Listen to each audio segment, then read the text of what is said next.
अस्सलाम वालेकुम। आप लोग देख रहे हैं प्रोग्राम सुबह बखैर पाकिस्तान और मैं हूं सामिया राशिद। आप सबको बहुत बहुत सुबह बखैर, गुड मॉर्निंग। कैसे हैं आप लोग और कैसा गुजर रहा है आज का दिन? जी, जिलहज स्टार्ट हो चुका है। जो तैयारियां होती हैं ना जिलहज के इन दिनों में, सिर्फ हाजी ही वहाँ पर हज की तैयारियां नहीं कर रहे होते, बल्कि हम मुसलमान तमाम मुस्लिम उम्मा जो है वो एक ख़ास तैयारी में लग जाती है, इबादतों में, तस्बीहात में। आप देखें वो कितनी ला इलाहा इल्लल्लाह की तस्बीहात शुरू हो जाती हैं। हमें ये वो टाइम है जो हमें अपने बच्चों को भी बताना चाहिए, इस जनरेशन को बताना चाहिए कि इन जिलहज के अयाम की, इन दिनों की ख़ास अहमियत क्या थी, कैसे नबी सल्लल्लाहु अलैहि वसल्लम ने हमें इन दिनों को ख़ास तौर पर किस तरह से एहतमाम करने का कहा गया।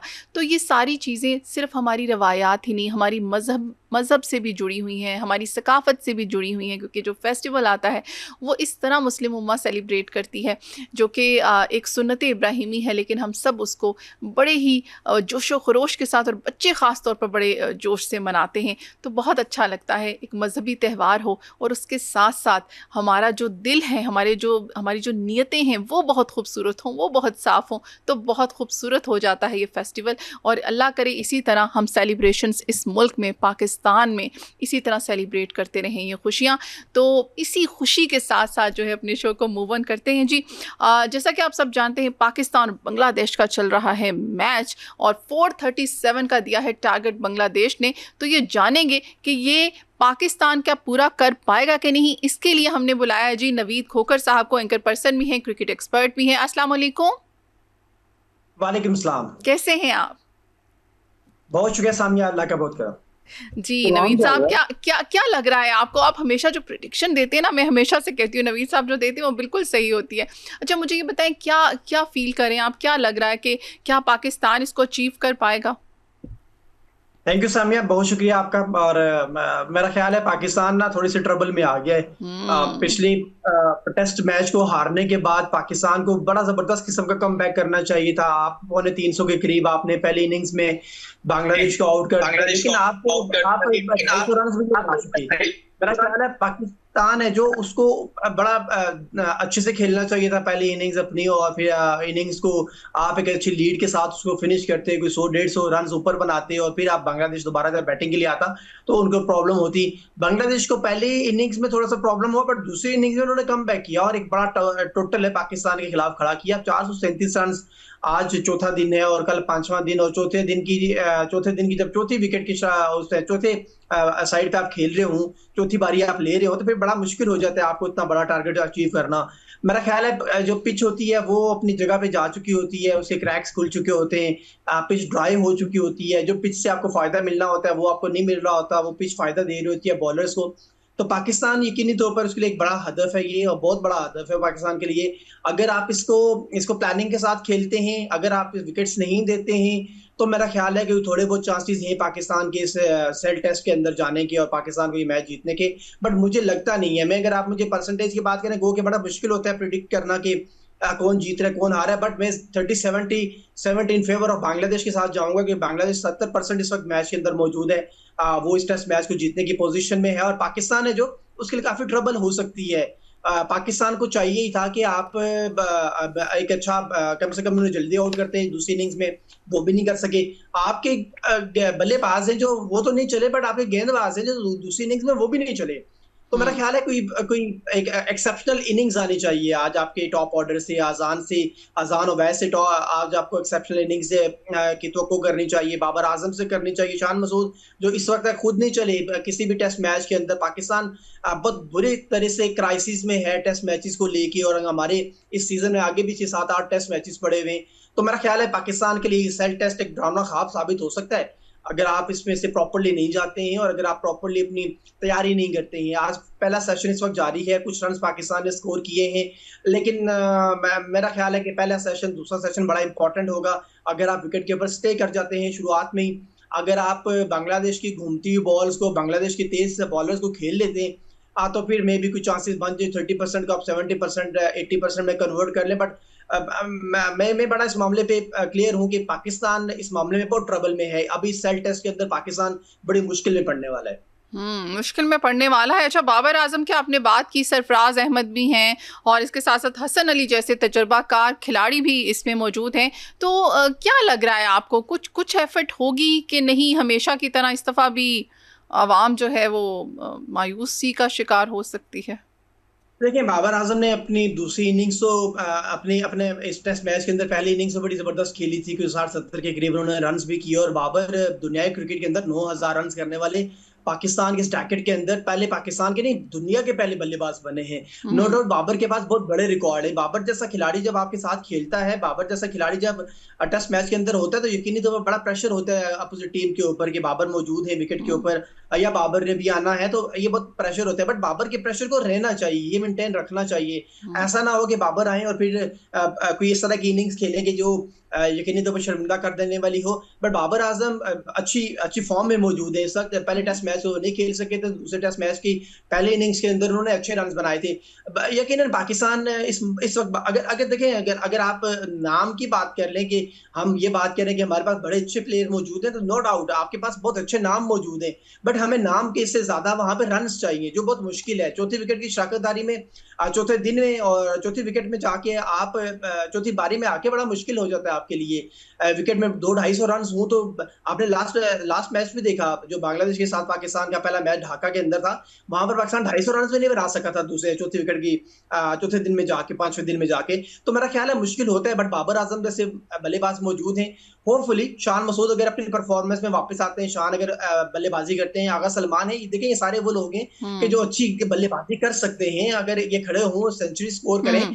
पाकिस्तान के, तो यकीनी तौर पर आप मैच के अंदर जा सकते हैं। बट फिर अगेन ये बात कहूंगा कि 433 रन, 37 रन बहुत बड़ा टारगेट बहुत होता है। बड़ा टारगेट है, नो डाउट। दिन हो, चौथा दिन हो, पांचवा दिन हो, ये बहुत बड़ा टारगेट है। हाँ, अगर आप इसको सेशन टू सेशन लेके चलते, अगर आप ये फैसला कर लेते हैं कि पहले सेशन के अंदर हमने 150 रन बनाना है, कोई विकेट नहीं देनी है, आप उसको उसको प्लान करते हैं, तो फिर मे बी आप आगे जाए। फिर अगले दूसरे सेशन के अंदर आपने फिर 100-125 रन बनाना है और कोई विकेट नहीं देनी, तो फिर आप उसको प्लानिंग के साथ चलते हैं, तो फिर मेरा ख्याल है कि पाकिस्तान इसको। बट अगर आप कोई भी खिलाड़ी आता है और उसको कोई कोई टारगेट नहीं दिया जाता सरफराज अहमद की तरफ से, तो फिर मेरा ख्याल है कि फिर वो आके अपनी मर्जी के साथ खेलेगा। और जब जब आप मर्जी के साथ हम्म। खेलते हैं, तो ये जो बंगाली बॉलर्स हैं जो इस वक्त जिनकी पेस हमारे बॉलर से बहुत अच्छी है, और पेस से बात आई तो मैं आपको ये बताता चलूं कि पाकिस्तान इस वक्त दुनिया में 11वें नंबर के ऊपर मौजूद है, जिनकी जिनके पेसर्स अटैक है जो वो हम्म। मजबूत है। और मैं बताऊं आपको कि अफगानिस्तान हमसे ज्यादा बेहतर है, जिम्बाब्वे हमसे ज्यादा बेहतर है, श्रीलंका हमसे बेहतर है, साउथ अफ्रीका, ऑस्ट्रेलिया, न्यूजीलैंड,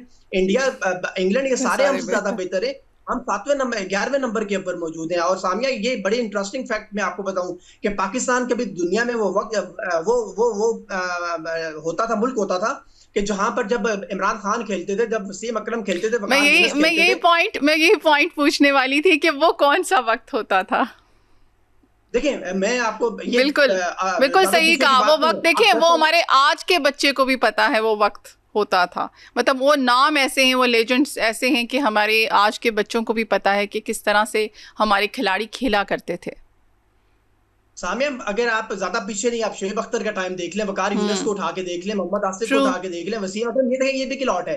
ये ज्यादा 10-15 साल पीछे चले जाएं, आपको ये लॉट मिलती है। हम चले वसीम अकरम पे नहीं जाते हैं, हम मजीद पीछे ज्यादा नहीं जाते हैं कि जहां पे हमारे फास्ट बॉलर की लॉट होती थी और दुनिया कांपती थी। शोएब अख्तर जैसा हम्म। गेंदबाज जब सामने आगे खड़ा होता था, तो वो यकीनी तौर पर आप सचिन तेंदुलकर से बात कर लें, आप युवराज सिंह से बात कर लें, जितने भी बड़े बल्लेबाज हैं इंडिया के, आप हम्म। उनसे पूछ लें कि आप डरते किससे थे। शेन वॉर्न से बात कर लें, किसी से बात करें, वो यही कहते थे कि पाकिस्तान के गेंदबाज ऐसे होते थे जिनसे हम डरते थे। आज वो पेस पाकिस्तान के बॉलर्स के पास नहीं है। इस सारे हम्म। ढाका के इवेंट के अंदर बात कर लेंगे आप, तो 130 135 मोर देन 135 के ऊपर आप गए थे, और उसके उससे ज्यादा की पेस की आप बॉल नहीं कर सके थे। और जब आप 150 के अराउंड राइट। जाते हैं पेस करने, बॉल करने के लिए, तो फिर आपकी लाइन एंड लेंथ डिस्टर्ब हो जाती है, और फिर आपको वो छक्के चौके पड़ते हैं जैसे हारिस रऊफ को पड़ते हैं टी20 फॉर्मेट। तो मेरा ख्याल है पाकिस्तान की वो क्रिकेट कि जो होती थी कभी, जो हमारे सुनहरे दिन थे, वो अब नहीं है। अब आप 11वें नंबर के ऊपर मौजूद है, तो हमें इसी तरह से सोचना होगा कि आप बांग्लादेश से मैच हारेंगे, आप 11वें नंबर के ऊपर जाके पेस जो आपके अटैक है वो जाके बॉलिंग करेंगे, तो बांग्लादेश आपके खिलाफ 437 रन खड़ा करेगा, और फिर आपके बल्लेबाज अच्छे रन नहीं बनाएंगे, बाबर आजम नहीं चलेंगे आपके नीचे। शान मसूद, कितने क्रिकेट चाहिए शान हम्म। मसूद को भी, कितने ज्यादा मैचेस चाहिए, कितनी कैप्टनसी चाहिए उनको, कितना ज्यादा उनको मेरे मेरे मेरे ख्याल है पॉजिटिव इंटेंट के साथ किस तरह से आप उनको उनका मोमेंटम बना सकते हैं, कौन सी चीज चाहिए इस वक्त जो पाकिस्तान क्रिकेट की टीम के पास मौजूद है, सब कुछ मौजूद है। अगर नहीं है तो इनके पास इंटेंट मौजूद नहीं है, वो पॉजिटिव एनर्जी मौजूद नहीं है जो आमतौर पर एक क्रिकेटर के पास होती है। जब आप 400 रन खड़ा होता है आपके खिलाफ, तो फिर आप उस पॉजिटिव एनर्जी के साथ जाते हैं, टीम को बकअप करते हैं। यहाँ शान मसूद तो हमें दिखते ही नहीं है। बॉल करने के बाद पूरा पूरा ओवर करने के बाद शान मसूद हमें बॉलर के बाद दिखते ही नहीं है। भाई कि आपने बॉल कहाँ पे करनी थी, आपने बॉल कहाँ पर की है? हमारे गेंदबाजों को की पेस ही खत्म हो गई है, हमारे पास स्विंग ही नहीं रहा, हमारे पास सेम, हम सेम का यूज ही नहीं कर पाते। गुड लेंथ की बॉल तो हम शायद भूल ही गए। हमें यॉर्कर करना नहीं आता है, हमें वक्त के ऊपर बाउंसर करना बॉल नहीं आती है। हम जी बॉल कहीं फेंक रहे होते, जा कहीं रहा होता है। आप बॉल को मिड, आपके बल्लेबाज बॉल को मिडल नहीं कर पा रहे होते, आप अपने शॉट को अपनी मर्जी से खेल नहीं पा रहे होते। वो ड्राइव्स को जो आमतौर पर बल्लेबाजों के लिए और बड़ी जी जबरदस्त और हर ड्राइव नवीद होती है, वो साहब, आपने थैंक लगा। You. Thank you so much. Thank you so much. आपने जी बड़े अच्छे से बताया है about the Bangladesh and Pakistan cricket match. हमारे साथ अभी फहद अल्ताफ साहब मौजूद हैं, नुमाइंदा है रोज न्यूज़ रावलपिंडी से। बहुत ही एक अहम मसला चल रहा है फहद साहब, रावलपिंडी इस्लामाबाद में जो मेट्रो बस के मुलाजमीन हैं उनके प्रोटेस्ट के हवाले से, जिसकी वजह से मेट्रो बस भी जो है वो बंद करनी पड़ गई है। इस हवाले से क्या कहेंगे आप? मेट्रो स्टेशन रावलपिंडी में मौजूद मेट्रो बस सर्विस जो है बाकायदा तौर पर बहाल है। और आपको ये एहतजाज के हवाले से अगर आगाह करता चलूँ तो 10 साल का कॉन्ट्रैक्ट था मेट्रो बस सर्विस के हवाले से एक कंपनी के साथ, जो 10 साल बाद चेंज हो चुका है। अब 10 साल बाद जब कंपनी चेंज हुई है तो उसकी एसओपी की चेंज हुई है। तो यहाँ पे मेट्रो बस सर्विस के तकरीबन 200 से ज्यादा मुलाजिम जो है कल सरापा एहतजाज थे। और उनकी जो इंतजामिया के साथ बात हुई मेट्रो बस सर्विस की, उनकी जो खास तौर से तनख्वाह के हवाले से बात हुई वो तो मान ली गई है। 2 महीने की जो अदम अदायगी की तनख्वाह के हवाले से वो मान ली है, लेकिन यहाँ पे जो मुलाजिम की बदतरकी के हवाले से वो एसओपी के मुताबिक नई कंपनी जो है वो एसओपी के मुताबिक नई हायरिंग करेगी। आज अभी जो रिसेंटली अपडेट है वो आपको ये बताऊं कि आज ही मेट्रो बस सर्विस के इस्लामाबाद से एहतजाज हुआ। उसके बाद मेट्रो बस इंतजामिया ने जो एहतजाज करने वाले गार्ड थे उनके साथ मुज़ाकरात किए और 21 तारीख की हवाले से तनख्वाहों की अदायगी के हवाले से जिसकी दहानी करवाई, जो एहतजाज इस वक्त खत्म हो चुका है। लेकिन इस वक्त अगर मैं आपको बताऊं तो रावलपिंडी में और इस्लामाबाद में मेट्रो बस सर्विस यहाँ पे बहाल है और जो मुसाफिर है रावलपिंडी से और इस्लामाबाद जाने वाले वो मेट्रो बस सर्विस इस्तेमाल कर सकते हैं। लेकिन ये आए दिन ये मामला जो है हाईलाइट होता है और जो मुलाजिम है उनका ये कहना है कि जिला पंजाब मरियम नवाज के हवाले से नोटिस दे चुके, एक तो बेरोजगारी है और दूसरा ईद की करीब है और तनख्वाहों की अदायगी के हवाले से नोटिस देना चाहिए। और दूसरा जो मुलाजिम है जो 10 साल से एक कंपनी में काम कर रहे हैं तो उनको आगे जो कंपनी में काम करने के हवाले से उनको आगे कंटिन्यू जॉब मिलनी चाहिए। जी, आपकी आवाज़ थोड़ी क्लियर नहीं आ रही थी, शायद माइक का थोड़ा इशू है। लेकिन एनी हो, जो भी अभी तक मुझे समझ आया कि जी मुलाजमीन को तनख्वाहें नहीं मिल रही हैं, इस वजह से आपको क्या लगता है ये मसला कब तक हल हो सकेगा? क्योंकि ईद भी आ रही है, डेफिनेटली सी बात है मेट्रो बस जो है वो उस आवाम के लिए, पब्लिक के लिए, मेट्रो पब्लिक के लिए जो है वो हर वक्त खुली होती है। तो इस हवाले से क्या कहेंगे आप? जी, मैंने जैसे आपको एक खबर भी बताया कि 21 तारीख की हानि करा दी गई है। मेट्रो बस इंतजामिया की जानिब से तमाम तर मुलाजिम जो है उनकी तनख्वाहें जो है अदा की जाएंगी।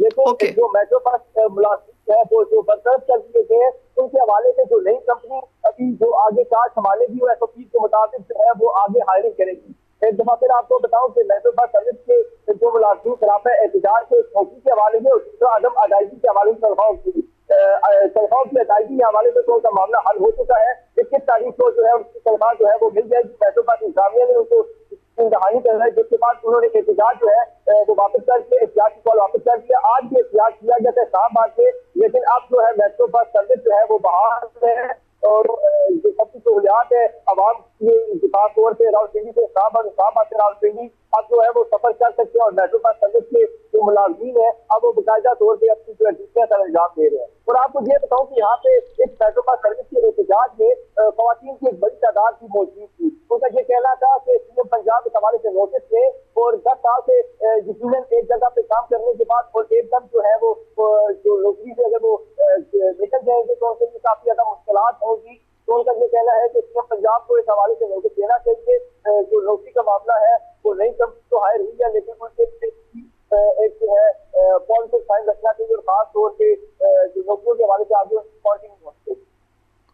जी बहाल हो जाएगी और मुलाजमीन को भी ये जो प्रोटेस्ट है फिर तो ये भी डेफिनेटली ख़त्म हो चुका है। तो इसमें सिर्फ मेट्रो बस के हवाले से नहीं, आप देखिए और भी बहुत सारे इदारे हैं जहाँ मुलाजमीन को तनख्वाहें नहीं मिलती, एक टाइम आ जाता है और फिर वो इसी तरह प्रोटेस्ट होता है। इस हवाले से क्या कहेंगे? जी, आपने बड़ी अच्छी बात की। अगर देखा जाए तो रावलपिंडी RWC के 1050 मुलाजमीन जो है वो सरापा एहतजाज डेली वेजेस पर है। वो ये भी एक ऐसी फैसले की एक कड़ी है कि वजह से जो गवर्नमेंट जो है वो राशि तो लेती है, लेकिन बाद में जब उनको DADA नहीं मिलता और मुस्तकिल के तौर पे जो मेडिकल फैसिलिटीज है वो भी हासिल नहीं कर सकते, लेकिन आर्थिक तौर पे तो वो डेली बेसिस पे नौकरी तो हासिल कर लेते हैं, लेकिन वो मुस्तकिल तौर पे जो SSC के मुताबिक नहीं होते, वो रिटन डॉक्यूमेंट पे साइन भी करते हैं। इस वक्त जब जो हुकूमत है, जो इदारा है, वो जब चाहे उनको बरतरफ कर सकते हैं, लेकिन गरीब आवाम के लिए काफी ज्यादा मुश्किलात का सामना है। और तमाम तर जो इदारे हैं और उनके मुलाजिम जो है, मुलाजिम खास तौर पे जो गरीब तबका है, उनका ये कहना है कि CM पंजाब जो है वो अच्छे इनिशिएटिव ले रहे हैं और नौकरियों के हवाले से भी अहम नोटिस देना चाहिए, क्योंकि बेरोजगारी महंगाई के हवाले से काफी ज्यादा आवाम परेशान है और ऊपर से बेरोजगारी होगी तो आवाम का गुजर बसर करना काफी ज्यादा मुश्किल हो जाएगा। बिल्कुल, ये वो इदारे हैं जहां हुकूमत जो है वो इसको देख रही होती है, मुख्तलिफ इदारे इसको देख रहे होते हैं हुकूमती। आप सोचें वो इदारे जो कि निजी इदारे होते हैं, वहाँ पर मुलाजमीन के साथ अगर इस तरह का कोई इशू आए तो वहाँ की सुनवाई कहाँ होती होगी? बिल्कुल, आपने दुरुस्त फरमाया।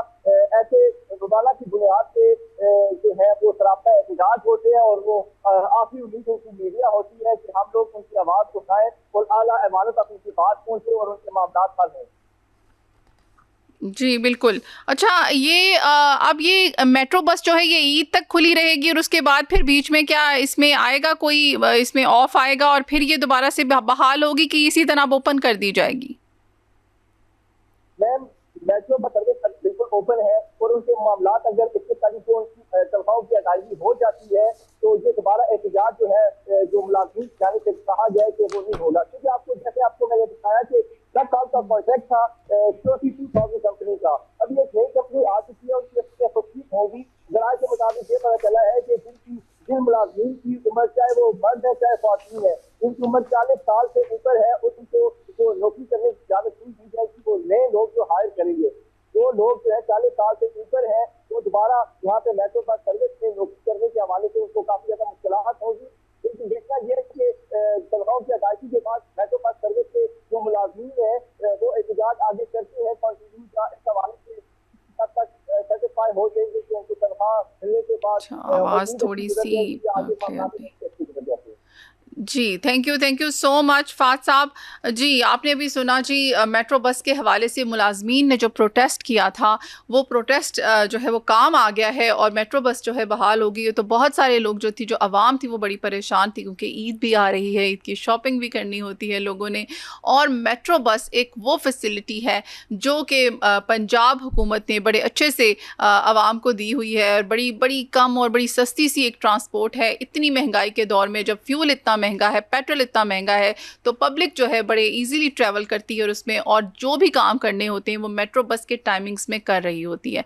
तो उस दौरान में जब ये न्यूज़ आई कि जी उसके मुलाजमीन जो हैं वो प्रोटेस्ट कर रहे हैं और मेट्रो बस जो है वो बंद हो गई है, तो बहुत सारे लोग जो थे वो बहुत ज़्यादा परेशान हो गए। तो उनके लिए ये खुशखबरी है कि जी मेट्रो बस बहाल हो चुकी है और मुलाजमीन के जो इश्यूज़ थे, जो भी तनाज़ात थे हुकूमत के साथ, वो सॉर्ट आउट हो चुके हैं। क्योंकि एक देखिए एक टेन्योर होता है हर महकमे का मुलाजमीन के साथ। वो टेन्योर जब ख़त्म होता है तो डेफिनेटली कोई ना कोई इशू आता है। न्यू टेन्योर जो है वो शुरू होने वाला होता है जब, तो उसको बड़े अच्छे से टाइमली उसको मैनेज कर लिया गया है।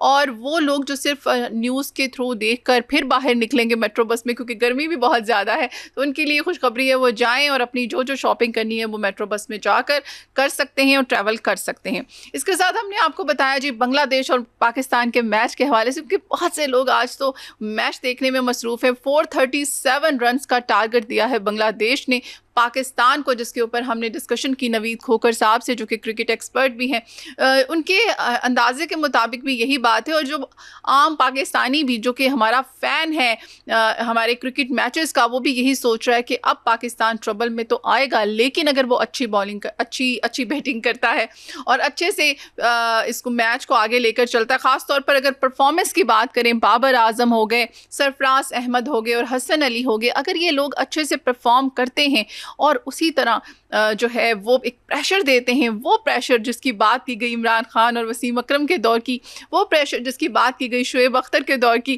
कि जब वो दिया करते थे और जो सामने वाले खिलाड़ी होते थे उन पर एक प्रेशर होता था कि जी अब क्या होगा, अगर उसी तरह वो डट कर गेम को प्ले करते हैं तो कोई ऐसी बात नहीं है मुश्किल कि हम इतना बड़ा टारगेट जो है वो अचीव ना कर पाएँ और हम अपने मुकाबले की जो टीम है उसको जो है वो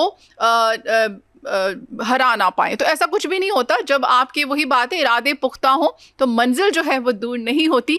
तो इसी तरह बातें आप लोगों के साथ चलती रहेंगी, गपशप चलती रहेगी, मुख्तलिफ अच्छी और डिफरेंट न्यूज़ हम आपके साथ शेयर करते रहेंगे। टाइम होता है एक छोटी सी न्यूज़ ब्रेक का। स्टे ट्यून, मिलते हैं after the break. Welcome back. हम आ चुके हैं वापस और हमारे साथ अभी जी जूम पे मौजूद हैं फातिमा बलोच, एडवोकेट हैं हाई कोर्ट से। उनसे हम आज जानेंगे ये जो खुला और तलाक की रेशो बहुत ज़्यादा इंक्रीज़ हो रही है, आखिर इसकी क्या वजह है। सबसे पहले आपको उनसे मिलवाते हैं। अस्सलाम वालेकुम। वालेकुम अस्सलाम। कैसी हैं फातिमा? मैं ठीक हूँ, आप कैसे वैसे तो हैं? इस तरह के केसेस रोज डेली सॉल्व कर करके इंसान पता नहीं कैसे ठीक रहता है। आप लॉयर्स की भी हिम्मत होती है। अच्छा ये बताएं कि ये रेशो इतनी ज़्यादा इंक्रीज क्यों हो रही है? आपके सामने तो रोज डेली जो है वो, मैं ये कहूँगी, डेली डिफरेंट केसेस आते होंगे, तो आप क्या समझती हैं, क्या कोई एक दो रीजंस हैं या लॉट ऑफ रीजंस हैं? A lot of reasons हैं, not just one or two। इससे ज़्यादा आप देखें ना कि अभी मई चल रहा है और हमारे पास इस्लामाबाद में, सिर्फ इस्लामाबाद की हद तक देखें तो इस साल के अंदर 45,000 केसेस दायर हो चुके हैं, फाइल हो चुके हैं सिर्फ खुला और डाइवोर्स के। तो इसकी वजूहात बहुत ज़्यादा हो गई हैं क्योंकि हमारे यहाँ ना प्री मैरिटल काउंसलिंग नहीं होती। हमें मालूम ही नहीं है कि हम किस चीज़ के अंदर एंटर हो रहे हैं, कॉन्ट्रैक्ट क्या है, हमारी जिम्मेदारियाँ क्या हैं। हम लोगों ने आज सोशल मीडिया के ज़माने में इन्फ्लुएंसर्स को देख देख के, उनकी शादियों को देख देख के परफॉर्म करना शुरू कर दिया। अब हम बिल्ड नहीं करते हैं, ना हम कोई रिश्ता बनाते हैं ना निभाते हैं, हम बस परफॉर्म करते हैं कि तस्वीरें हमने लगा दी हैं दुनिया को दिखाने के लिए सब कुछ। हमें मतलब नहीं समझ आ रहा अभी तक। तो हमारे यहाँ ये अभी भी एक इशू चल रहा है कि हम समझते ही नहीं है कि ये शादी है क्या चीज़। और इसके अलावा ये है कि पहले होता ना कि आपके जो बुजुर्ग बड़े होते थे उनकी इन्वॉल्वमेंट होती थी कि अकाउंटेबिलिटी वो करते थे, बेटे से पूछते थे या बेटी को बताते थे, समझाते थे। अब वो सिस्टम नहीं रहा। अब तो आप एस्केलेट ज़्यादा हो जाती है ना चीज़ें, इंटरफेरेंस आ जाती है और समझाने वाला समझाता नहीं, ईगो बूस्ट कर देता है।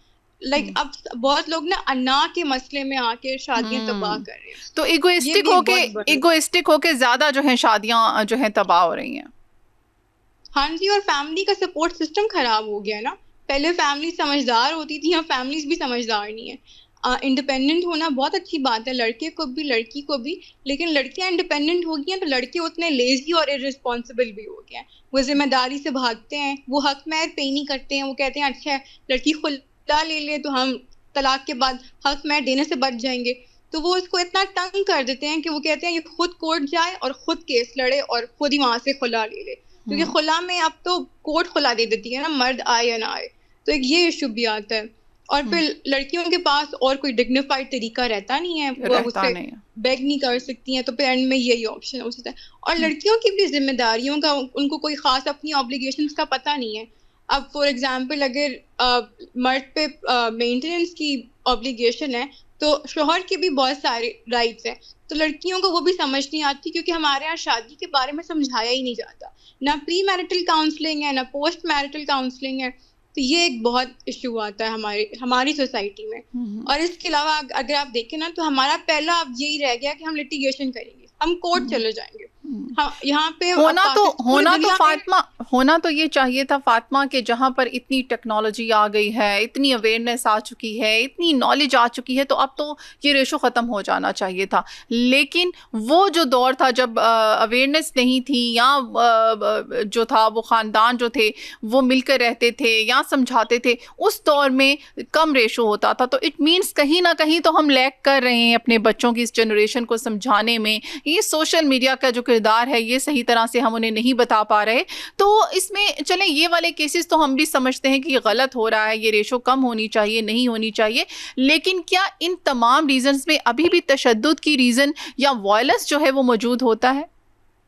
यस मैम, बहुत ज्यादा, क्योंकि आजकल की जनरेशन जो है ना वो नशों पे लगी हुई है, मंशियात पे लगी हुई है। तो मंशियात जो है वो आपको एग्रेसिव करते हैं, तो आप उसमें लेजी भी होते हैं और फिर आप काम भी नहीं करते हैं, आपकी जो रूटीन है वो ख़त्म हो जाती है, आपकी लाइफ ख़त्म हो जाती है। तो हमारे पास एक ऐसा केस आया, उसके अंदर जो बंदा था उसके 3 बच्चे भी थे, लेकिन उसके वो बिल्कुल डेड ही समझें, क्योंकि वो मंशियात का इतना आदी था कि उसके घर वालों ने उसको 10 बार रिहैब में भेजा, लेकिन वो ठीक होके नहीं आया। और जो उसकी बीवी और बच्चे हैं वो उसके भाई पाल रहे थे। तो उस औरत की तो जिंदगी कोई नहीं रही ना, तो फिर उसने खुला ही लेनी है एंड में जाकर। इसके अलावा अगर आप देखें ना, तो आज सोशल मीडिया ने ना आपको बहुत ज्यादा ऑप्शंस दे दिए हैं। लोगों को लगता है कि हम एक को ब्लॉक करेंगे तो 10 से बात कर लेंगे। यहाँ पे वो लॉयल्टी या उस तरह से निभाने वाली चीज नहीं रही। अब आपकी इंटेंशन ये नहीं रही कि मैंने इस चीज को निभाना है। अब आपको पता है कि दूसरा आ जाएगा, दूसरी आ जाएगी। आपकी फैमिली इस चीज को इनकरेज कर लेती है आजकल कि कोई बात नहीं, फिर हो जाएगा। अब तो हमारे यहाँ कोर्ट्स के अंदर भी ना मसाले का टाइम दिया जाता है, फौरन खुला ग्रांट नहीं होती है। तो वहाँ पे अगर आप देखें तो मर्द की उसकी माँ साथ आई हुई होती है और बेटी का बाप साथ आया होता है, तो फैमिली इंकरेजमेंट और प्रेशर होता है। अक्सर ना कपल्स का अपना इशू ही नहीं होता, फैमिलीज का इशू हो रहा होता है, तो विच इज़ वेरी सैड। तो कोर्ट टाइम देती है कि आप बैठ के बात करें। अक्सर ऐसा होता है जहाँ बच्चे होते हैं तो कोर्ट कहती है आप महीना ले लें, 2 महीने ले लें, फिर रह के साथ देख लें। ऐसी बहुत सी खवातीन हैं जो अपने शौहरों के घर से माँ बाप के घर आई होती हैं, साल 2 साल बैठी होती हैं नॉन मेंटेनेंस की वजह से, लेकिन कोर्ट उनको बहाल करता है, मेंटेनेंस की पूरी पैरवी करवाता है और शौहर को कहता है कि तुम जिम्मेदारी उठाओ, अगर खुला नहीं है तो तुम इसको घर लेकर जाओ, मौका देता हूँ कि तुम आके दोबारा मुझे बताओ अगले महीने। मैं औरत से भी पूछूंगा, बच्चों से भी पूछूंगा कि क्या मामला है। अगर चीजें ठीक होती हैं तो होएं, और घर वालों को बीच में बोलने भी नहीं देते। तो ये जो कानूनी मालूमात हैं आपने कहा, ये हर शहरी के लिए जानना बहुत ज़रूरी है, जो कि अनफॉर्चुनेटली हम सबको मालूम नहीं होती। ख़ासतौर पर ख़वातीन को अपने राइट्स मालूम नहीं होते, और अगर आजकल ख़वातीन जिनको मालूम है तो मर्द हजरात को मालूम नहीं होते। मतलब दोनों तरफ से ये प्रॉब्लम्स आ रही हैं। तो आप क्या समझती हैं इसकी अवेयरनेस कितना ज़रूरी है?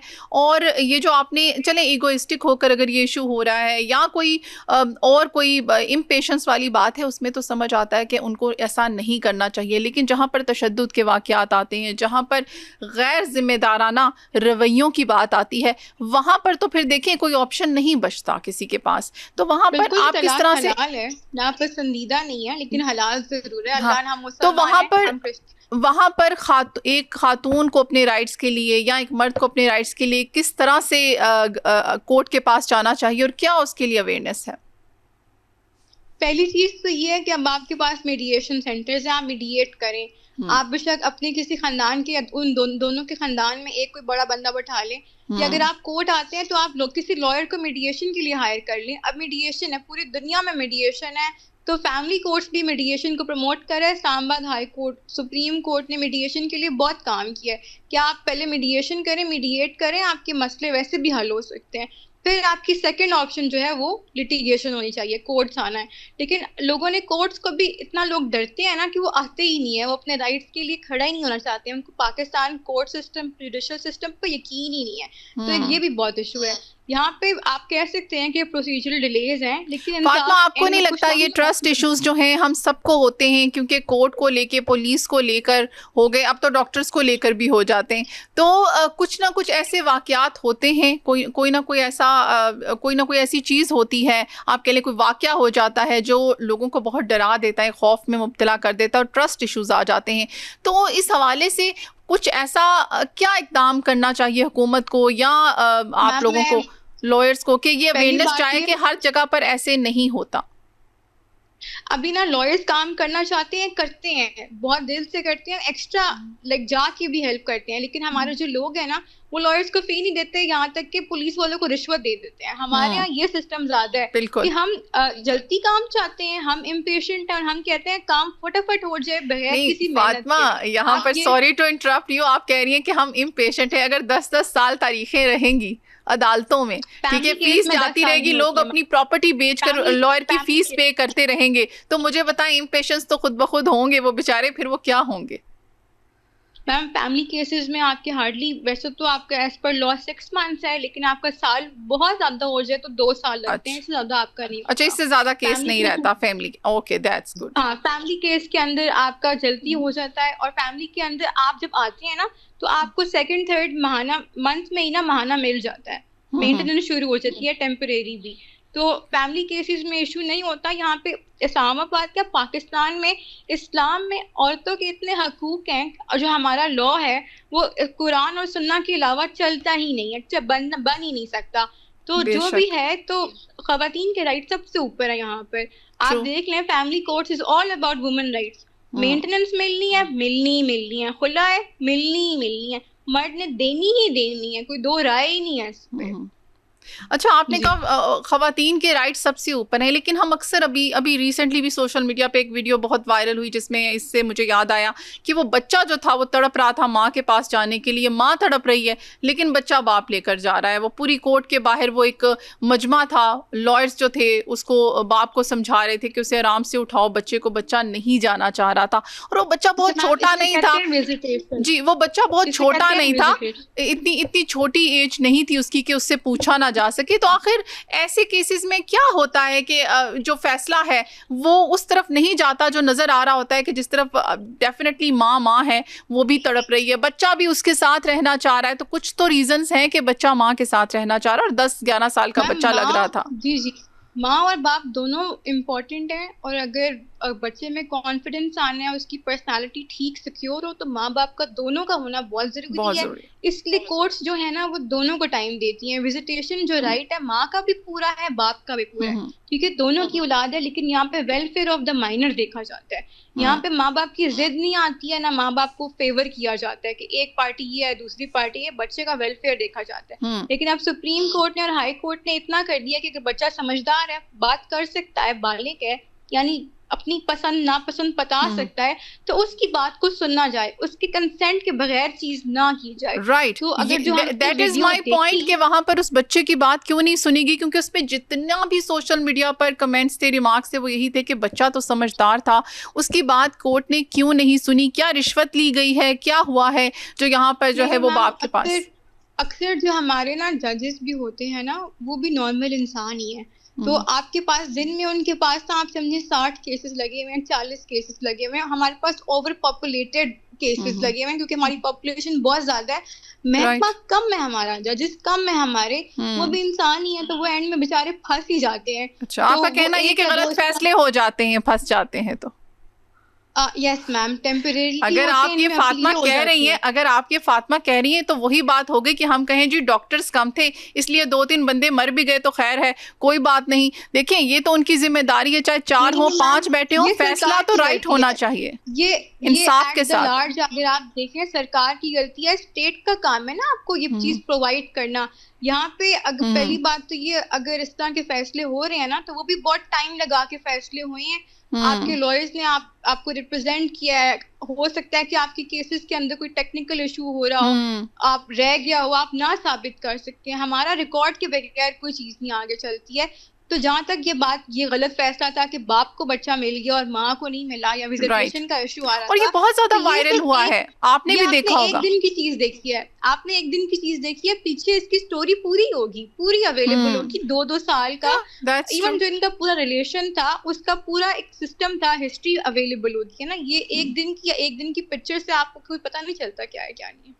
आप कहती हैं कि हो सकता है कि स्टोरी डिफरेंट हो या उसका कहानी का दूसरा रुख हो, लेकिन जो कुछ भी था वो बच्चे और माँ की जो वो हो रही थी, इट इज़ हार्ट ब्रेकिंग। तो ये नहीं होना चाहिए पेरेंट्स के लिए। यहाँ पर भी काउंसलिंग के, अच्छा काउंसलिंग बहुत एक्सपेंसिव हो गई है, शायद इसलिए भी पेरेंट्स नहीं जाते। थेरेपिस्ट बहुत एक्सपेंसिव हो गए। क्या कोर्ट या हमारी हुकूमत इस तरह का, जैसे फॉरेन कंट्रीज़ में होता है कि वहाँ पर एक रीज़नेबल प्राइस के ऊपर, या आप वैसे भी जब कोर्ट तक वो मामला चला जाता है तो काउंसलिंग वहां से भी हो सके, इस तरह का कोई इंतजाम नहीं होना चाहिए? मैम, इस्लामाबाद हाई कोर्ट की जजमेंट थी, बाबर सत्तार साहब ने दी थी। उन्होंने कहा डीसी को कि तुम काउंसलिंग के पैसे भरवाओ, ये स्टेट का फर्ज है कि साइकोलॉजिस्ट रखो बच्चों के लिए ना। यानी ऐसा नहीं है, हमारे पास जजमेंट्स आ जाती हैं, हमारे पास एग्जीक्यूशन में मसला आता है, इम्प्लीमेंटेशन में मसला आता है, लॉज भी हमारे पास सारे अवेलेबल हैं, ऐसा नहीं है कि नहीं है। तो हमें जो काम करना है ना, वो हमें एग्जीक्यूटिव पे काम करना है। जो हमारी गवर्नमेंट है ना, उन्होंने चीज़ों को, हुकूमत ने इम्प्लीमेंटेशन करवानी है। अब जुडिशरी के पास सारे राइट्स नहीं है, जुडिशरी फैसला देती है, एग्जीक्यूशन भी पूरी करवाती है अपनी तरफ से जितनी वो करवा सकती है, लेकिन चीज़ों को प्रोवाइड हमने करना है, पैरवी हमने करनी, हम चीज़ों की पैरवी भी नहीं करते हैं। ये भी बड़ा मसला हमारा। हम कहते हैं घर बैठ के वकील सारे काम कर ले अदालत में, हम खुद ना जाएं। नहीं, वकील सारे काम खुद करने की कोशिश भी कर रहे होते हैं, लेकिन वही बात है जी, हमारा जो ट्रस्ट है ना, एट द एंड में यही कहूँगी कि वो इतना होना चाहिए अपने लॉयर्स पे, अपने कोर्ट्स पे, अपने इन इदारों पे जो हमें सिक्योरिटी फ्राहम करते हैं कि अवाम जो है वो खुद से जाए और अपने प्रॉब्लम्स जो है वो खुलकर बताए, क्योंकि वहाँ तक भी आधा सच पहुँचता है और आधा नहीं पहुँचता, हमने ये भी देखा अक्सर। अच्छा जी, इनके जो तमाम, आपसे लास्ट में जानना चाहेंगे, इन तमाम मसाइल से, ये जो खुला और तलाक के हो रहे, इसमें प्रॉपर्टी के लिए कोई न्यू अमेंडमेंट्स आई हैं या कोई न्यू लेजिस्लेशंस आई हैं या कुछ इस तरह से कोई अवेयरनेस है जो आप देना चाहती हैं? यस मैम, बहुत इम्पोर्टेंट आजकल ये चीज़ चल रही है। इस्लामाबाद हाई कोर्ट में जस्टिस मोहसिन अख्तर कियानी साहब जब यहाँ पे थे तो उन्होंने जजमेंट दिया है कि मैट्रिमोनियल प्रॉपर्टी को ना इक्वली डिवाइड होना चाहिए, क्योंकि ये इक्वल पार्टनरशिप है शादी की। तो उन्होंने पार्लियामेंट को लिखा है कि आप इसके ऊपर लेजिस्लेट करें, इस पर लॉ बनाएं कि जो औरत वर्किंग है या घर में मर्द को इनेबल करती है कि वो बाहर जाके कमा के घर बनाता है, प्रॉपर्टी बनाता है, तो वो उसकी इक्वल डिवीजन होनी चाहिए। क्योंकि मर्द काम ही तब बाहर आसानी से करता है जब औरत पूरा घर संभाल रही होती है, जिम्मेदारियां शेयर करती है। तो आप एक घर को शेयर कर रहे हैं तो आप प्रॉपर्टी को बाद में शेयर क्यों ना करें। अब जहेज इस्लामिक नहीं है, लेकिन उस पर लॉ भी अवेलेबल है और कोर्ट्स के अंदर प्रोसीजर्स भी सारे अवेलेबल हैं। तो कहते हैं तो आप डाइवोर्स के बाद ये क्यों नहीं करते, क्योंकि पाकिस्तान में औरत की कोई सिक्योरिटी नहीं है डाइवोर्स के बाद, ना उसकी अपनी जिंदगी रह जाती है। आप सिक्योरिटी की बात करती हैं, यहाँ पर खवातीन रो रही होती हैं कि उनके जहेज का सामान वापस नहीं हो रहा, उनकी ज्वेलरी सारी जो है, गोल्ड जो है वो रख लिया गया है, वो किस तरह से वापस लें, उसके लिए कोई लॉ नहीं होता, कुछ भी नहीं होता। वो जो कब्जा हो जाता है वो कब्जा हो जाता है। वो कहती रहती हैं कि हमारी एटलीस्ट हमारी चीजें, हमारा गोल्ड वापस कर दिया जाए, वो तक वापस नहीं होता। तो आई थिंक ये लॉ होना चाहिए, ये लॉ पास होना चाहिए, क्योंकि अगर इस तरह का इशू हो ताकि वो भी सिक्योर हो सके। मैम, इसके अंदर 2-3 चीज़ें और भी आ जाती हैं कि जब लेजिस्लेचर पार्लियामेंट कानून साजी इसके ऊपर करेगी, उसने ये देखना है कि हमारा जो राइट है, कॉन्स्टिट्यूशन आईनी राइट है कि एक इंडिविजुअल की प्रॉपर्टी भी होनी चाहिए, वो खराब ना हो। और हमने कुरान और सुन्ना के खिलाफ नहीं जाना, क्योंकि कुरान और सुन्ना में इनहेरिटेंस हर चीज़ अवेलेबल है, तो लोग अक्सर उसको मिक्स भी कर देते हैं, लेकिन उसका इससे कोई लेन देन नहीं है। ये वो प्रॉपर्टी की बात हो रही है जो आप शादी के बाद मिल के बनाते हैं। बिल्कुल, हाँ जी, ये उसके बाद। और देखिए जी, बाकी सारी चीज़ें अपनी तरफ, लेकिन अगर हुकूमती सतह पर कोई भी राइट्स के लिए या किसी को सिक्योर करने के लिए कोई भी अगर इस तरह की लेजिस्लेशन बनती है तो वो एक्सेप्टेबल होती है उस इदारे, उस हुकूमत की तरफ से भी और अवाम की तरफ से भी, और वो मैंडेटरी भी होती है। एनीहो जी, इसकी ये जानना बहुत ज़रूरी है हमारी अवाम का कि खुदा के लिए आप लोग भी थोड़ा सा समझदारी के साथ काम लें और हमारे इदारों पर भी ट्रस्ट करें। और इदारे में हर तरह के, हर फील्ड में हर तरह के लोग मौजूद होते हैं। तो बाकी ये है कि जी अल्लाह करे कि ये रेशो जो है कम से कम हो। Thank you so much Fatima, बहुत अच्छा लगा, बहुत अच्छे से आपके साथ इस हवाले से हमने तफसील से बात की। इसके साथ ही टाइम होता है एक छोटी सी कमर्शियल ब्रेक का। स्टे ट्यून, मिलते हैं after the break.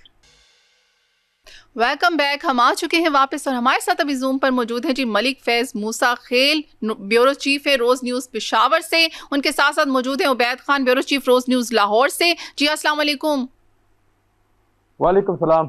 Ji thank you so much Samia. जी अल्हम्दुलिल्लाह हम ठीक हैं। आप कैसे हैं? अच्छा, ये जानना चाहेंगे आपसे मलिक फैज साहब कि जो स्मार्ट लॉकडाउन था ये शुक्र है ख़त्म हो गया है और हर शहर में तकरीबन जो है इसके ऊपर से जो वो था ना टाइम वो हटा दिया गया है। लोग बड़े खुश हैं क्योंकि ईद आने वाली थी, शॉपिंग भी करनी थी। क्या कहेंगे इस हवाले से?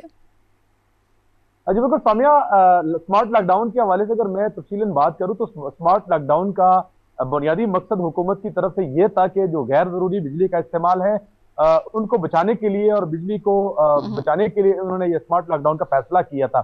लेकिन दूसरी जानिब अगर देखा जाए तो स्मार्ट लॉकडाउन का मकसद, जिस मकसद के लिए वो किया गया था वो तो हुकूमत की जानिब से हासिल हो रहा था या नहीं हो रहा था, लेकिन दूसरी जानिब जो कारोबारी मराकज है, जो मुतवस्सित तबका है, उससे माशी तौर पर उसको काफी हद तक कमजोर किया गया था, तो जिस पर शहरियों की जानिब से गहरे तशवीश और गम का इजहार किया गया था। तो इसी तनाजुर में हुकूमत ने फिर से स्मार्ट लॉकडाउन का जो है फौरी तौर पर खत्म करने का फैसला किया, क्योंकि इससे कबल जब स्मार्ट लॉकडाउन था तो होटल्स और साथ ही साथ शादी हाल और दीगर जो कारोबारी मराकज हैं तकरीबन रात 10 बजे के बाद मुकम्मल तौर पर उसको बंद करने की हिदायत भी जारी कर दी गई थी और कई जगहों पे खिलाफ वर्जी की सूरत में कार्रवाई भी की गई थी। लेकिन अब यह है कि जब हुकूमत की जानिब से जब ये फैसला वापस लिया गया और फौरी तौर पर चीफ सेक्रेटरी खैबर पख्तूनख्वा ने स्मार्ट लॉकडाउन के खत्म होने के हवाले से जब नोटिफिकेशन जारी किया, लेकिन साथ ही साथ उन्होंने एक और भी हिदायत जारी कर दी है कि बिजली को बचाने के लिए दफातर में बिजली का इस्तेमाल, गैर जरूरी जो इस्तेमाल होता है उसको कम किया जाए। साथ ही साथ होटल्स और दीगर जो शादी हाल है और मार्केट्स के अंदर जो सुपर मार्केट्स होते हैं उसको खूबसूरत बनाने के लिए जो लोग बिजली का इस्तेमाल करते हैं, लाइट का इस्तेमाल करते हैं, उनको कम करने के लिए हिदायत बेशक जारी कर दी गई है। लेकिन एक यह है कि स्मार्ट लॉकडाउन की वजह से शहरी जो है कारोबारी मराकज हैं और वहां से जो लोग मुंसलिक लोग हैं उनके चेहरे जो है खुशी से खिल उठे हैं, क्योंकि एक तो ईद आने वाली है, सर पे उसके लिए शॉपिंग भी करनी है। इससे कबल जब 12 से लेकर तकरीबन रात 2-3 बजे तक जो मार्केट खुला रहता था, 10 बजे बंद हो जाता था, तो लोगों को भी मुश्किल था और साथ ही साथ कारोबारी मराकज से जो जुड़े लोग थे, जो उसमें मजदूरी करने जाते थे, दिहाड़ीदार थे, वो भी काफी हद तक परेशान थे। अभी काफी वो खुश दिखाई दे रहे, उनके चेहरे जो है खुशी से खिल उठे हैं। लेकिन साथ ही साथ हुकूमत की जानिब से जो गैर जरूरी बिजली के इस्तेमाल के वाले से हिदायत जारी कर दी है, तो हम समझते हैं कि उन पर अगर अमल दरामद किया जाए तो ये स्मार्ट लॉकडाउन तो खत्म हो गया है। ऐसा ना हो कि दोबारा फिर से खैबर पख्तूनख्वा हुकूमत या वफाकी हुकूमत दोबारा फैसला कर ले, क्योंकि बिजली बचाने के लिए तो वो कोशिश कर रहे हैं और बुनियादी मकसद भी ये है। लेकिन साथ ही साथ ये है कि खैबर पख्तूनख्वा के हवाले से अगर मैं थोड़ा सा आपको तफसील के साथ बात करूं तो यहाँ पर मसला यह है कि जब पेट्रोलियम मसनूआत की कीमतों में इजाफा हुआ, एक तरफ से स्मार्ट लॉकडाउन हो गया, लेकिन दूसरी जानिब खैबर पख्तूनख्वा के अंदर सीएनजी स्टेशन और गैस की फराहमी के हवाले से काफी हद तक मुश्किलात का सामना करना पड़ा। तो इस पर कल आपने देखा होगा खैबर पख्तूनख्वा में हमारी जो विफाक का जो नुमाइंदा बैठा होता है, गवर्नर खैबर पख्तूनख्वा जो पीपल्स पार्टी के उनका ताल्लुक है,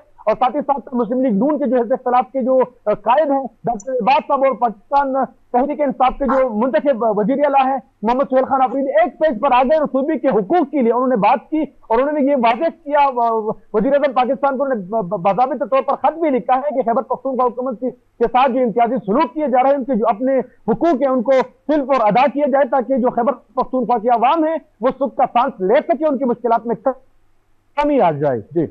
जी वाकई मुश्किलात में कमी आ जाए खरीदारों के लिए भी और जो सेलर्स हैं उनके लिए भी। तो ये इससे डेफिनेटली एक पॉजिटिव इफेक्ट आया है। हमारे साथ उबैद खान भी मौजूद है, bureau chief Roze news Lahore से, और लाहौरी जो हैं उनके लिए बड़ा मसला हो रहा था जी। 8 बजे से पहले पहले कैसे शॉपिंग करते, वो तो निकलते ही 8 बजे के बाद थे। उबैद साहब क्या कहेंगे इस हवाले से? देखिए सामिया, हमारे लाहौर शहर में खासकर इस लॉकडाउन को लेकर काफी वबेला हुआ था और ताजिर बिरादरी ने भरपूर इस पर एहतजाज भी किया था, क्योंकि लाहौरियों का ये मिजाज है और उन्होंने शायद ये मिजाज और रिवायत खुद से बना ली है कि यहाँ पर 2 बजे और कहीं 12 बजे के बाद जब मार्केटें ओपन होती हैं और उसके लिए जब डाइनिंग लोगों ने करती होती है रात के औकात में खासकर, और उस वक्त वो कहते हैं कि जी तमाम जो रेस्टोरेंट थे वो बंद हो जाते थे, और उसके लिए शॉपिंग के लिए जब घरों से निकलते थे तो रात को तमाम मार्केटें बंद होती थी। ना सिर्फ ताजिर बिरादरी सरापा एहतजाज थी, बल्कि आम शहरी भी इसके ऊपर वबेला करता हुआ हमें दिखाई दिया था। और उन्होंने 12 हुकूमत पंजाब से ये अपील की थी कि इसके अंदर नरमी जो है वो लाई जाए और शहरियों को कम से कम 10 बजे तक का टाइम जो है वो दिया जाए। और दूसरी जानिब जो ताजिर बिरादरी थी उन्होंने ये 12 इसके ऊपर एहतजाज किया और उन्होंने कहा कि जब ईद उल अजहा करीब है, लोगों ने खरीदारी करनी है, कारोबार बिल्कुल मुतासिर होकर रह चुके हैं और इसमें नरमी जो है वो की जाए ताकि जो कारोबारी मराकज हैं जो पहले से मुतासिर हैं वो ज्यादा मजीद मुतासिर ना हो सके। तो हुकूमत पंजाब ने उनकी आवाज को सुना और मुख्तलिफ जो ताजिर बिरादरी और चैम्बर ऑफ कॉमर्स के जो एग्जीक्यूटिव मेंबरान थे उनसे मुलाकातें भी हुई, उन्होंने अपनी तजावीज भी पेश की थी।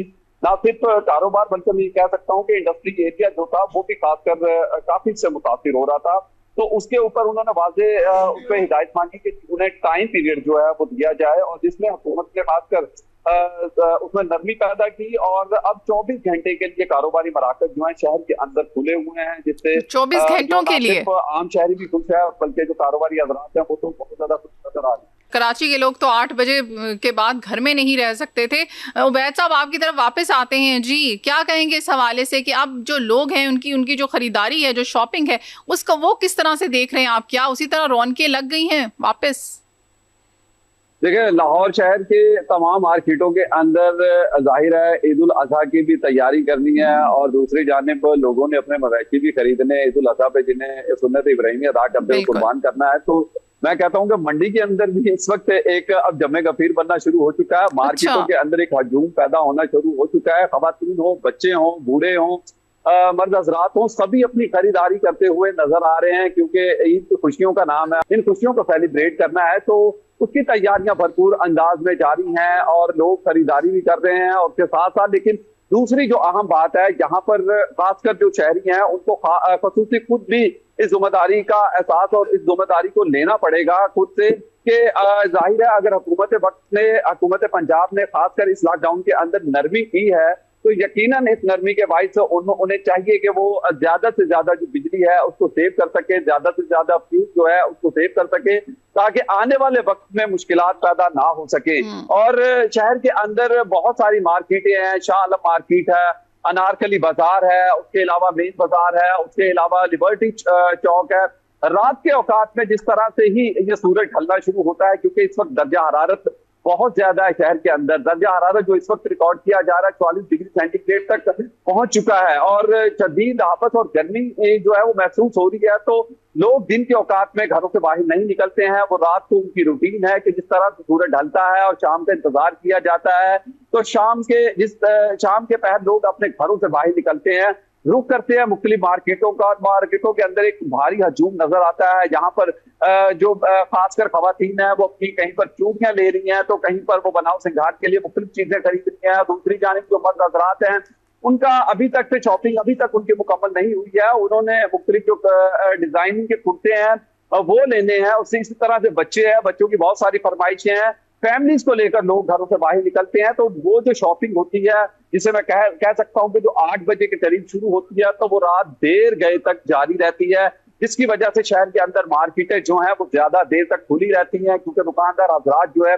वो उस वक्त तक दुकानें ओपन रखते हैं और इंतजार करते हैं जब तक जो आम जो खरीदार है उसकी आमदरफ्त का सिलसिला जारी होता है मार्केटों के अंदर। तो इसकी वजह यह भी है कि एक नरमी हुकूमत ने दी थी जिससे कि कारोबार मुतासिर थे कि वो मजीद मुतासिर ना हो सके। आप बताएं जी पेशावर के हवाले से अगर बात की जिस तरह हमारे ब्यूरो चीफ लाहौर ने जिक्र किया उबैद खान साहब ने, जैसे ही रात 8-9 बजे के बाद मुकम्मल तौर पर मार्केट बंद हुआ करते थे तो अब सूरत हाल यह है कि जब खैबर पख्तूनख्वा हुकूमत और वफाक ने स्मार्ट लॉकडाउन के फैसले को वापस लिया और फौरी तौर पर पाबंदियां खत्म करने का फैसला किया तो इसके बाद खैबर पख्तूनख्वा के और शहरी पेशावर के अंदर जितने भी कारोबारी मराकज हैं, मार्केट हैं, वहां पर रौनकें जो है वो फिर से बहाल हो गई हैं। एक तरफ तो रौनकें बहाल हो गई हैं और ईद की खरीदारी के लिए बच्चे, बूढ़े, जवान और खवातीन जो है रौनकें बहाल हो चुकी हैं। रौनकें बहाल हो चुकी है। मलिक फैज साहब, उबैद खान साहब, मोहम्मद नबी साहब, आपका बहुत बहुत शुक्रिया। रौनकें जी बहाल हो चुकी हैं पूरे मुल्क में क्योंकि स्मार्ट लॉकडाउन हो चुका है बंद। तो इस खुशी की खबर के साथ हम आगे बढ़ते हैं और हमारे साथ अभी मौजूद हैं डॉक्टर रुमैसा जो कि न्यूट्रिशनिस्ट हैं। सबसे पहले आपको उनसे मिलवाते हैं। अस्सलाम वालेकुम। वालेकुम अस्सलाम। जी, कैसी हैं आप? अल्हम्दुलिल्लाह। जी आप कैसी हैं? जी doctor Umaisa, there was a time जब लोग कहते थे न्यूट्रिशनिस्ट के पास जाने की क्या ज़रूरत है, हमारी दादियाँ नानियाँ हमें इतनी अच्छी अच्छी चीज़ें बताती थी, इतने मज़े मज़े के खानों के तरीके बताती थी कि ये हेल्दी फूड है, ये खाओ। अब वो दौर नहीं रहा, अब फास्ट फूड ने जो है हर चीज़ की जगह ले ली है।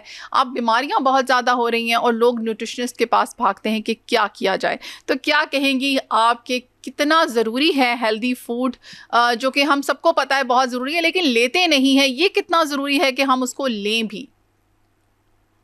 देखिए, हेल्थ हो, जितना हम अपनी हेल्थ के ऊपर फोकस रहें इस सारे केओस में, क्योंकि आप देखिए इर्द गिर्द कितना मुआशरे में प्रॉब्लम्स चल रही हैं, उसमें अगर इंसान की हेल्थ भी ठीक ना हो तो ये और ज्यादा मुश्किल की बात है। तो हेल्दी रहना बहुत जरूरी है। और आज अगर आप अपनी हेल्थ पे $1 लगाएंगे, यानी आप 20 रुपए भी लगा रहे हैं, आप कोई हेल्दी फ्रूट ले रहे हैं या आप कोई हेल्दी किचन में चीज अपनी इंट्रोड्यूस करा रहे हैं, तो ये ऑन लॉन्ग टर्म आपको बीमारियों से बचाएगा, आपके राइट, हॉस्पिटल उनको कम 100% करेगा। ट्रू।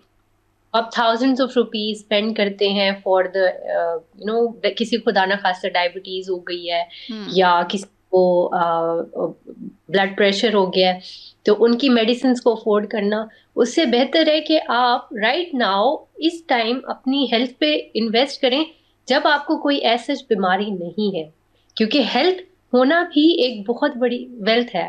Health is wealth. जितना आप अपनी हेल्थ पे इन्वेस्ट करेंगे, टाइम, एफर्ट, आपकी मनी, उतना ही आपको आगे फ्यूचर में जाके इवन आपके बच्चों को, आपकी नेक्स्ट जनरेशन्स को भी इस चीज का फायदा होगा। बिल्कुल ऐसे ही है। अच्छा, डेफिनेटली फ्रूट्स और वेजिटेबल्स का कहते हैं जी बहुत ज़्यादा इस्तेमाल करना चाहिए, लेकिन आजकल वो भी ऑर्गेनिक नहीं मिल रहे, इसके लिए फिर क्या सोल्यूशन हो सकता है? असल में हम लोग अगर गांव की या देहात में या ऐसे जगहों पे जहाँ घरों में सहन होते हैं, क्यारियां होती हम्म। हैं, उस जगहों पे रहते हूँ तो चीजें डिफरेंट हैं। बट जो मेट्रोपॉलिटन सिटीज में रहते हैं या फ्लैट्स में रहते हैं, उनके लिए चीजें डिफरेंट हैं। बट हम ये सजेस्ट करते हैं लोगों को कि कोशिश करें छोटा सा एक किचन गार्डन बना लें घर में, जैसे प्लांट्स डिफरेंट रख लें, उसमें जैसे आप धनिया घर में उगा रहे हो, सब्ज मिर्च, टमाटर, यानी एज मच एज ऑर्गेनिक आप कर सकें वो कर लें। मगर क्योंकि इतना प्रैक्टिकली फिजिबल नहीं है उन लोगों के लिए जो इधर रहते हैं मेट्रोपॉलिटन सिटीज में, तो कोशिश करें कि अपने फ्रूट्स और वेजिटेबल्स को पहले तो बहुत अच्छे से वॉश करें, like soak them in vinegar and baking soda सबसे पहले, ताकि जो ऊपर उसके एक्सेसरी डर्ट्स है या जो फर्टिलाइजर्स लगे हुए हैं या जो भी हम्म। इंसेक्टिसाइड लगे हुए हैं वो रिमूव हो जाए।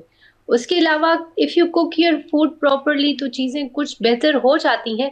But it would not be कि आपने एक बगैर फर्टिलाइजर के बिल्कुल ऑर्गेनिक देहात में अपने घर में उगाई हुई चीज खाई है, उसकी रिप्लेसमेंट तो नहीं है।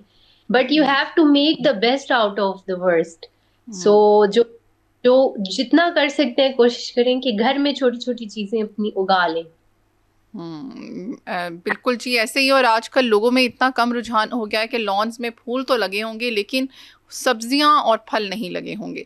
अच्छा, ये इसके इस साथ साथ मैं एक्सरसाइज की तरफ आती हूँ कि ये भी बहुत ज़रूरी हो गई है। हम लोग मी टाइम जो है, जिसको हम पता नहीं क्या समझते हैं, वो सिर्फ मूवीज़ देखना या बैठ कर टीवी वॉच करना नहीं, बल्कि जो है एक्सरसाइज भी उसमें शामिल है, क्योंकि आप अगर ख़ुद को सेहतमंद रखना चाहते हैं तो डेली की एक्सरसाइज होनी चाहिए। उस हवाले से क्या कहेंगी? एक्सरसाइज इज वेरी इंपॉर्टेंट, क्योंकि आपने जो इनपुट ली है, जितनी कैलोरीज इनपुट ली है आपने उसको जो है ना बर्न भी करना है। उसको बर्न कैसे करना है, इट्स फिजिकल। मगर क्योंकि अब ये डिजिटल एरा है, everyone is always busy on TV, Instagram, बच्चे गेम्स खेल रहे हैं, तो लोगों के पास ना टाइम नहीं रहता। Like we have become very sedentary, यानी बहुत लेजी हो गए हैं अब लोग। जैसे पहले के लोग थे, अगर पानी भी भरना होता था तो औरतों को कहाँ जाना पड़ता था, और यानी it was like a whole more active era. But अब जो है लोग बहुत ज्यादा सेडेंट्री हो गए। सो सबसे ज्यादा जितना आप मोबाइल होंगे, क्योंकि हमारी बॉडी डिजाइन ही मूवमेंट के लिए हुई है, हम लोग की बॉडी बैठने के लिए नहीं डिजाइन हुई। We have 2 legs, we have to move. तो जितना हम मूव करते हैं उतना एक्टिवली हमारा डाइजेस्टिव सिस्टम काम करता है। तो हमारे लिए mobility exercise is very important.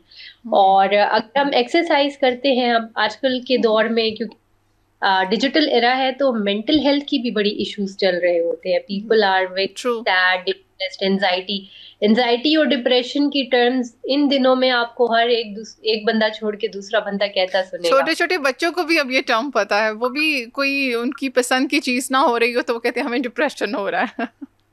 ये जो एक्सरसाइज है, it releases serotonin, happy hormones. तो आप मेंटल हेल्थ है, मेंटल एग्जॉस्शन है, जैसे कुछ लोगों को गुस्सा बहुत आता है या एंगर मैनेजमेंट भी करनी है, तो हाईली रिकमेंडेड कि वो एक्सरसाइज करें। वो जो सारी अपनी एनर्जी है ना, वो एक्सरसाइज के ऊपर फोकस होके करें। तो इससे आपकी जो है जो दिमाग की परफॉर्मेंस है वो भी बेहतर होती है। Like you will perform better in school. आप जितने भी पढ़ाई में, एजुकेशनल उसमें, ऑफिसेज में आपकी इनहेंस हो सकती है परफॉर्मेंस। बच्चों का लाइफस्टाइल आप क्या समझती, कैसा होना चाहिए? उनका सारा काम डिजिटल हो चुका है, हर चीज़ स्क्रीनिंग के साथ हो गई है। फिर जब वो चीज़ ख़त्म होती है तो उनकी गेम्स भी आप डेफिनेटली वीडियो गेम्स भी उन्होंने वहीं प्ले करनी है। और जो हालात चल रहे होते हैं, आप आउटडोर एक्टिविटीज़ बहुत हद तक उनको अलाउ कर पाते हैं। अगर वो क्लब जा रहे हैं तो 1 आवर का क्लब टाइम होगा। तो इस हवाले से क्या कहेंगी? देखिए, बच्चों को फर्स्ट तो आई वुड सजेस्ट कि पेरेंट्स को एक बड़ा रोल मॉडल बनना पड़ता है सिंस द बिगिन। ठीक है, स्क्रीन टाइम जितना रिक्वायर्ड है हेल्दी, जो जैसे उनके स्कूल के टास्क वगैरह वो उनको करें। अब जैसे गेमिंग है उसको वीकली डिवाइड कर लें इन द स्केड्यूल। डोंट वो इतना ज्यादा स्टार्ट भी ना करें कि वो अपने दोस्तों से और सोशल लाइफ से पेयर प्रेशर में भी ना आए, but make it a very limited time. और बच्चों को ना स्किल्स इस तरह की थे, physical skills, like I would say कि बच्चों को अगर आप फुटबॉल में आप ऐड कर सकते हैं, फुटबॉल में कर लें, या self defence for the girls और कराटे, यानी things like that require your time and physical energy. तो ऐसी स्किल्स बच्चों में ऐड करें जो कि आगे जाके भी उन्हें काम आए। Like take them for swimming, ताकि वो फिजिकल एक्टिविटी अच्छे से कर सके। अच्छा, अगर हम सॉफ्ट ड्रिंक्स की बात करें, हम हर दूसरा बंदा जो है उसके बगैर जो है ना वो खाना नहीं होता। अगर आप घर में स्ट्रिक्टली इसको जो है प्रोहिबिटेड कर दें, ठीक है, तब भी बच्चे जो होते हैं वो बाहर जब जाएंगे या रेस्टोरेंट्स में जाएंगे तो ये एक मैंडेटरी ड्रिंक होता है साथ में जो उनको चाहिए होता है और हम सबको चाहिए होता है। तो इस हवाले से क्या कहेंगे? ये इसकी कितनी मिकदार जो होती है, क्वांटिटी आप ले सकते हैं, या ये कितना ज़्यादा डेंजरस हो सकता है ख़ास लिमिट के बाद? वैसे हम लोग यूं सजेस्ट करते हैं, try to go for the replacement. अगर कहीं पे for example I have coke and कहीं पे आई हैव ऑरेंज जूस, यानी आई हैव ऑप्शंस, और लेमनेड, तो one should make smart choices. पहले तो उनको ये सिखाएं कि मेक स्मार्ट चॉइसेस। होता ये है कि when you drink that much cold drinks, शुरू से ही बच्चों को आदत होती है, क्योंकि घर में आ रही होती है, क्योंकि माँ बाप पी रहे होते हैं, क्योंकि फ्रिज में रखी होती है। That is very convenient. First make it hard for them. और अगर उन्होंने पीनी है, स्कूल में किसी पार्टी में गए हैं या बाहर है, तब भी give them the will power, या उनकी अपब्रिंगिंग ऐसी करें कि वो चूज कर सके। I have these 4 options. I'll select best out of worst. कभी कभी वीक में 2 दफा, 1 दफा पीने में मसला नहीं है। और go for the डाइट को की कैलोरीज कम होती हैं। Basically we are more concerned when it comes to diet, we are more concerned कि आप कैलोरीज रिस्ट्रिक्ट करते हैं, यानी कैलोरीज ज्यादा लेने से आप मोटा होते हैं, यानी वेट गेन करते हैं। तो बेस्ट आउट ऑफ वर्स्ट ये होगा कि आप अगर किसी रेस्टोरेंट में बैठे हैं, बच्चे ने कोल्ड ड्रिंक लेनी है, तो गो for the diet Coke, don't go for the regular one. इसी तरह, और चूज द जूसेस और लेमनेड और lime juice, anything else. So it's about the choices and try them कि पी ले, मगर नॉट अप्रिशिएटेड। अगर हफ्ते में 2 दफा आप पी लो तो it's fine. Thank you so much doctor Ramesa, बहुत अच्छा लगा आपसे बात करके जी। जो कंक्लूजन है वो यही है कि अपना बहुत ज़्यादा ख्याल रखें, अपनी डाइट का, अपनी हेल्थ का, और वो इसी तरह हो सकता है जब आपकी डाइट बैलेंस होगी और आप एक्सरसाइज करेंगे, अपने बच्चों का, अपने बड़ों का, आपने खुद ख्याल रखना है, ख़ास तौर पे सबसे पहले अपना, क्योंकि जब आप खुद ठीक होंगे तभी आप अपने बच्चों को भी टेक केयर जो वो अच्छे से कर सकेंगे। तो इस प्यारी सी बात के साथ, इस अच्छी सी बात के साथ और बहुत सारी दुआओं के साथ आप सबसे इजाज़त चाहूँगी। अल्लाह हाफ़िज़।